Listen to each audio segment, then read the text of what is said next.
తెలుగు ఉంటుంది, இந்த ஃபோட்டோ இருக்கும் தமிழ்லையும் தெலுங்குலையும், ఆ తర్వాత తమిళ్లో ఉంటుంది, பிறகு தமிழ்லையும் இருக்கும், ఇంగ్లీష్లో ఉంటుంది. ఇంగ్లీష్లో இருக்கும். 3 లాంగ్వేజ్ల్లో 3 లాంగ్వేజ్లో ఈ విధముగా దేవుని యొక్క వాక్యము WhatsApp group Calvary grace ministries అనే ఒక వాట్సాప్ గ్రూప్లో వస్తుంది.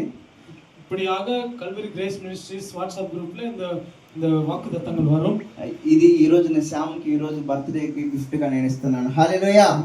శ్యామ్ ఇక్కడికి వచ్చిందంటే దీన్ని శ్యామ్ చేతులు కొండానే ఈ రోజు మనము దాన్ని వాట్సాప్ లో పోస్ట్ చేద్దాం.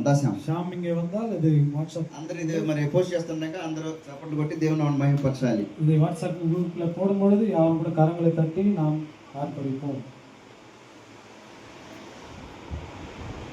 అందరూ గ్రూప్ పెట్టుకుంటే మీరు రెడీ పెట్టుకోండి. ఆల్రెడీ సాంగ్ సెలెక్ట్ చేసి పెట్టినా రెడీ.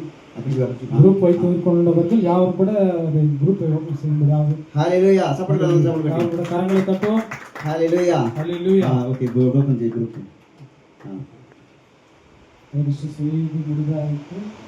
ఈ విధముగా తెలుగు తమిళ ఇంగ్లీష్ హల్లెలూయా. శ్యామ్ దేవుడు నీ ముందు నడుస్తాడు. నువ్వు భయపడద్దు, దిగుపడద్దు దేని ఏ విషయంలో కూడా. అది ఇక్కడ కూర్చున్న ప్రతి ఒక్కరు కూడా మీ అందరికీ దేవుడు ఇచ్చే వాగ్దానం, మీ ముందర నడుచువాడు ప్రభువైన యెహోవా. கர்த்தர் உனக்கு முன்பாக நடக்கிறார் என்று நீ நினைவு கொள் ஷாம். இங்க இருக்கிற யாவருக்கும் கூட இந்த வாக்குத்தத்தம் இருக்கும். హల్లెలూయా. హల్లెలూయా. అంతవరకు మరి మీరు వచ్చి ఓపికతో ఉండి ఒక స్థితి గురించి మరి